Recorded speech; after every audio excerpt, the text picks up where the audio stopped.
Ainda sobre a saúde, só para finalizar, quando a gente fala de índices, quando a gente fala de avaliações, o diretor-geral do hospital, Dr. Michelangelo, classificou o hospital em duas eras. Antes da gestão do Dr. Antônio e depois.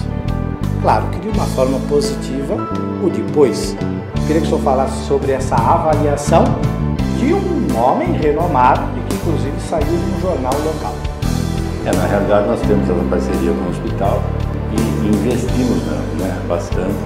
O recurso que a prefeitura repassa para o hospital, houve um investimento muito grande e com isso o hospital pôde melhorar a sala de espera, o centro cirúrgico, agora com a UTI, o centro de imagem, a recepção, a capacitação dos profissionais. Então tudo isso deu uma qualificação importante para o hospital. Um momento importante para a saúde do município também. A saúde vive muito bem e o coração do eleitorado bate mais forte e muito mais sadio. Eu não quero fugir dos assuntos, nem misturar, mas só para fechar um pouquinho lá atrás na parte da educação, o IDEB fez uma avaliação muito boa sobre a qualidade de ensino da região. Eu queria que o senhor falasse um pouco sobre os índices dessa avaliação. Esse índice avalia a educação básica, que é da sexta, da quinta à nona série, e que nós pegamos o primeiro lugar da região metropolitana, dos 19 municípios, nós somos a primeira cidade com o melhor índice, 5,7, e pegamos também o quarto lugar em relação ao estado de São Paulo. Então não tem o que se contestar. Exatamente. Não dá para se falar absolutamente nada em relação aos índices que provam através de números.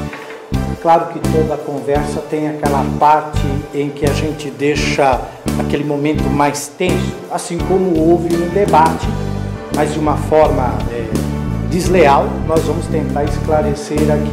Vamos começar por alguns pontos primordiais. Muito se falou sobre a questão de honestidade, de comportamento, de forma de administração. Um fato curioso em relação ao candidato Pivato é que a obra da construção da EMEB Cecília Meireles, que foi contratada por 2.800.000, que deveria ser uma concorrência pública, foi um contrato recheado de irregularidades, descumprimento da lei federal e a lei de responsabilidade fiscal, além de outros crimes aí anotados. Muito bem, se condenado for, a pessoa física do senhor Pivato terá que desembolsar dos seus bolsos 10% do valor do contrato, o que seria R$280.000. Por que eu estou falando isso? Porque ele usa, como já está saindo em algumas rádios aí, um processo contra o senhor Dr. Antônio, guardado as devidas proporções, muito inferior em relevância, porque não mexe com valores, mexe com atitude, e ele cita, criticando o Dr. Antônio em relação a processos, mas esquece que ele tem. Muito bem, se ele não quer ser condenado por algo que ainda está sendo julgado, porque ele ainda não foi condenado a desembolsar os 10% do valor como pessoa física, como responsabilidade fiscal, ele também não pode ser leviano, ele ou os assessores dele do Pivato, em acusar o senhor Dr. Antônio num processo onde tem um acórdão que está sendo julgado ainda sobre a sua mudança de partido. O senhor, inclusive, na época fez uma carta aberta ao povo de Cosmópolis explicando o porquê que o senhor havia mudado de partido. Essa carta tornou-se pública para quem quiser ler e entender sobre o assunto. Então a gente não pode condenar ou absolver alguém antes que isso seja julgado. Então que o critério seja usado para os dois lados. Ele não pode acusar o senhor ou os membros de sua administração por algo que está sendo julgado, sendo que ele tem também coisas a serem julgadas e ele não menciona. Vale lembrar que lá o Pivato é julgado por uma série de crimes que envolvem dinheiro. O Dr. Antônio é acusado por ter mudado de partido.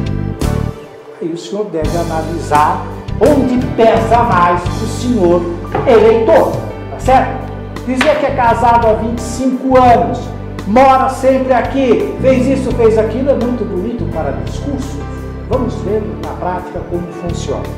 Eu escuto muita gente que é casado há 50 anos, não vale absolutamente nada, nem ele nem parceira. Então, isso não é referência para absolutamente ninguém. Buscar apoios religiosos, partidários, dentre outras coisas. Quem reza para muito santo acaba pagando o diabo. Então, toma cuidado na hora de falar sobre essas coisas. Com relação aos amigos e aquele velho ditado, diga-me com quem anda, que eu direi quem és, muito bem, vamos citar alguns nomes apenas que ele julga como amigo. Gilberto Carvalho, chefe de gabinete do presidente Luiz Inácio Lula na época. João Magno, do PT. João Paulo Cunha, que também é candidato aí numa prefeitura qualquer, e ele também está envolvido no caso do mensalão. Delúrio Soares, ex-tesoureiro do PT, dentre outros. José Genuíno, José Dirceu, José Mentor, José Nobre Guimarães, muita gente. Só para resumir, caso mensalão, são 38 acusados de crime. 38. Sabe quantos são partidários e amigos? 25. É um número expressivo. Então eu acho que essas considerações levianas contra o doutor Antônio devem ser mais bem avaliadas, principalmente por quem acusa. O amigo eleitor é inteligente o suficiente e sabe distinguir o certo do errado, o honesto do caluniador e por aí fora. Considerações finais sobre esta campanha que está começando e que o senhor está trabalhando muito, dividindo os trabalhos na administração, porque ela não para, a administração pública não para, a máquina não para, e o senhor continua à frente dessa administração com muita responsabilidade e também trabalha para mostrar ao povo aquilo que o senhor ainda pode fazer de melhor para eles. Eu gostaria que o senhor desse uma consideração final para que o nosso amigo eleitor tenha certeza exata do que está fazendo e aqueles que estão em dúvida possam definitivamente votar no doutor Antônio. Eu realmente tenho trabalhado bastante, nesses últimos anos, mais especificamente depois da mudança de partido, nós conseguimos evoluir muito mais, a cidade ganhou muito mais com isso, tanto é uma abertura que nós tivemos junto ao governo do Estado, junto ao governo federal, e todas essas parcerias estão trazendo coisas muito boas e a cidade está evoluindo. Então esse trabalho, que a gente sempre fez, um trabalho honesto, nós vamos continuar fazendo e estaremos agora trabalhando depois do expediente da prefeitura, continuamos trabalhando na prefeitura normalmente, depois das 5 horas sai para panfletar na rua, para pedir o voto, para conversar, esclarecer com a população, coisa que eu fiz o ano todo meu, de governo, os anos todos que nós passamos por aí, um gabinete aberto, um gabinete onde recebe a população, onde tira suas dúvidas, faz suas queixas, e assim nós vamos continuar. Então eu peço para a população que acredite nesse momento político, um momento sério, um momento onde nós estamos numa batalha do bem contra o mal, e isso nós temos que realmente mostrar para a nossa população que o bem sempre vence, e nós temos certeza que nós vamos sair vitoriosos dessa eleição. Obrigado. Dr. Antônio Fernandes Neto, candidato à Prefeitura de Cosmópolis pelo PMDB, foi o vereador mais votado em 2000, deputado federal, teve uma votação expressiva e é prefeito desde 2008 desta cidade maravilhosa.